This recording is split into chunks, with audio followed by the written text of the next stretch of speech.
എല്ലാവർക്കും ഞാൻ പാടി കൊതി തീരാത്ത ഒരു ഒട്ടനവധി പാട്ടുകൾ എൻ്റെ ലിസ്റ്റിലുണ്ട്. ഞാൻ ചെറുപ്പകാലങ്ങളിൽ സ്കൂളിലും പള്ളിയിലൊക്കെ പാട്ട് പാടുമായിരുന്നു. പാട്ട് പഠിച്ചിട്ടില്ലെങ്കിലും പാട്ട് എന്ന് പറയുന്നത് എൻ്റെ ഭയങ്കര ജീവനാണ്. അത്രയധികം പാട്ടുകളെ ഇഷ്ടപ്പെടുന്ന ഒരു വ്യക്തിയാണ് ഞാൻ. അപ്പോൾ പാടി അന്നൊക്കെ സ്റ്റേജിലും പള്ളിയിലും ഒക്കെ പാടാൻ നമുക്ക് അവസരം ഉണ്ടായിരുന്നു. ഇപ്പം അതിനുശേഷം പലരുടെയും ഹൃദയത്തിലുള്ള ഈ അതായത് പല കലാവാസനകളും വിവാഹത്തോടുകൂടി അത് അവരിലേക്ക് തന്നെ ഒതുങ്ങിപ്പോവും. ഇപ്പം വീണ്ടും അത് ഒരു പ്രായമാകുമ്പോൾ, മക്കളൊക്കെ പ്രായമായി, ഒരു പ്രായമാകുമ്പോൾ നമ്മളത് പൊടി തട്ടി ഒരു കാലയളവിൽ നമ്മൾ വീണ്ടും ആ ഒരു പ്രായത്തിലേക്ക് നമ്മൾ പോകുന്ന ഒരു അവസ്ഥയാണിപ്പോൾ. അപ്പം ശരിക്കും പറഞ്ഞാൽ അന്ന് പാടി കൊതി തീരാത്ത ചില പാട്ടുകൾ തന്നിലേക്ക് തന്നെ ഒതുങ്ങിപ്പോയപ്പം അതിപ്പോൾ ഞാൻ സ്റ്റേജുകളില്ലാതെ വരുന്നു. അതായത് പറയാൻ കാരണം എന്ന് വെച്ചാൽ നമ്മൾ സ്റ്റേജിൽ പാടി പോകുന്നല്ല, അങ്ങനൊരു സിറ്റുവേഷൻ അല്ലല്ലോ നമ്മുടെയൊക്കെ ജീവിതത്തിൽ കടന്നു പോകുന്നത്. അപ്പോൾ അങ്ങനെ എനിക്ക് എൻ്റെ ജീവിതത്തിൽ ഏറ്റവും ഇഷ്ടമുള്ള പാട്ടുകൾ അത് കേൾവിക്കാരില്ലാത്തതുകൊണ്ട് പാടാൻ പറ്റാതെ ഇരുന്ന ഒരു കാലം ഉണ്ടായിരുന്നു. എന്നാൽ ഇപ്പോൾ ഒരുപാട് കേൾക്കാൻ ആൾക്കാരുണ്ട് എന്നൊരു ആശ്വാസമാണ് എല്ലാ യൂട്യൂബേഴ്സിനും ഉള്ളത്. അവരിലുള്ള കലകളെ, അവരുടെ കലാവാസനകളെ, അവരുടെ സന്തോഷത്തെ, ദുഃഖത്തെ എല്ലാം അറിയിക്കാനുള്ള ഒരു മാർഗമാണ് ഇപ്പോൾ യൂട്യൂബ് ചാനലിലൂടെ ലോകമെമ്പാടും എല്ലാവർക്കും അവരുടെ എല്ലാ സന്തോഷങ്ങളെയും ദുഃഖങ്ങളെയും അവരുടെ കഴിവുകളെയൊക്കെ അവർക്ക് അവതരിപ്പിക്കുന്ന ഒരു വേദിയാണല്ലോ ഇപ്പം യൂട്യൂബ്. അതുകൊണ്ട് ഞാൻ എന്നിൽ ഉറങ്ങിക്കിടന്ന ചില ടാലന്റുകൾ അത് നിങ്ങളിലേക്കൂടെ പകരാൻ ആഗ്രഹിക്കുകയാണ്. ഇതിനകത്ത് ശ്രുതിയും താളവും ഒന്നുമില്ല. ലയിച്ച് കേൾക്കാൻ നിങ്ങൾ തയ്യാറാണെങ്കിൽ ഞാൻ എൻ്റെ രീതിക്ക് പാടാൻ ഞാനും തയ്യാറാണ്. അപ്പോൾ എനിക്ക് കുറേ ക്രിസ്തീയ ഗാനങ്ങളാണ് എനിക്ക് നന്നായിട്ട് അറിയാവുന്നത്. അല്ലാതെ മറ്റ് ഗാനങ്ങളും അറിയാം, പക്ഷെങ്കിൽ കൂടുതലായിട്ടും ക്രിസ്തീയ ഗാനങ്ങളാണ് എനിക്ക് അറിയുന്നത്. അപ്പോൾ അതുകൊണ്ട് ഞാൻ എൻ്റെ ഒരു വേദിയായിട്ട്, എൻ്റെ സ്റ്റേജായിട്ട് ഞാനിതിനെ കണക്കാക്കുകയാണ്. കേൾവിക്കാരായിട്ട് നിങ്ങളുണ്ടാവുമെന്ന് വിചാരിക്കുന്നു. അപ്പോൾ എനിക്ക് ഏറ്റവും ഇഷ്ടമുള്ളൊരു ചെറുതിലെ മുതലേ ഞാൻ മൂളിക്കൊണ്ട് നടന്നൊരു പാട്ടുണ്ട്. അതൊന്ന് ഞാൻ നിങ്ങളുടെ മുന്നിൽ ആദ്യമായിട്ട്, നമുക്ക് ഏറ്റവും ഇഷ്ടമുള്ള, എല്ലാവർക്കും ഒരു ഇഷ്ടമുള്ളൊരു കാര്യം കാണുമല്ലോ, ഇഷ്ടമുള്ളൊരു പാട്ട് കാണും, ഇഷ്ടമുള്ളൊരു എല്ലാ കാര്യത്തിലും നമുക്കൊരു ഇഷ്ടമുണ്ടല്ലോ. അപ്പോൾ എൻ്റെ പാട്ടിൽ എനിക്ക് ഏറ്റവും ഇഷ്ടമുള്ള ഒരു പാട്ട് അത് ഞാൻ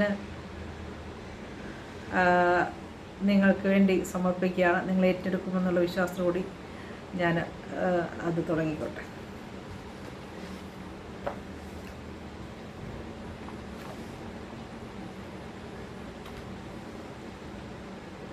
അപ്പം നമുക്ക് സാധു എന്നെ കൈവിടാതെ നാഥനെന്നും നടത്തുന്നു, ആ പാട്ടാണ് എനിക്ക് ഏറ്റവും ഇഷ്ടമുള്ള പാട്ട്.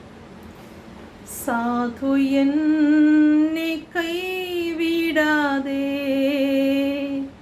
നാഥനെന്നും നടത്തിയിടുന്നു, സാധു എന്നെ കൈവിടാതെ നാഥനെന്നും നടത്തിയിടുന്നു. കണ്ണുനീരിൻ താഴ്വരയിൽ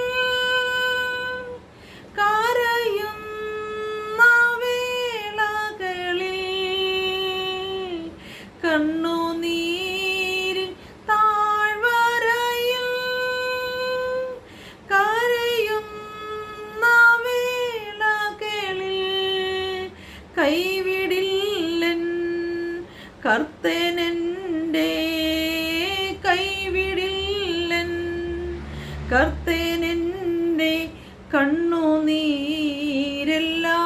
തുടയ്ക്കും. സാധു എന്നെ കൈവിടാതെ നാഥനെന്നും നടത്തിയിടുന്നു.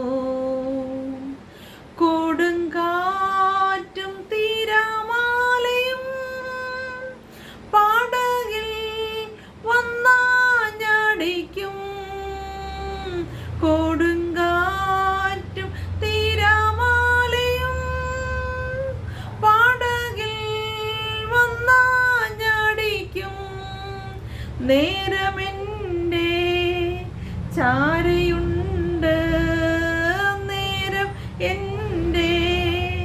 ചാരയുണ്ട് നാഥനെന്നും വല്ലഭനായി.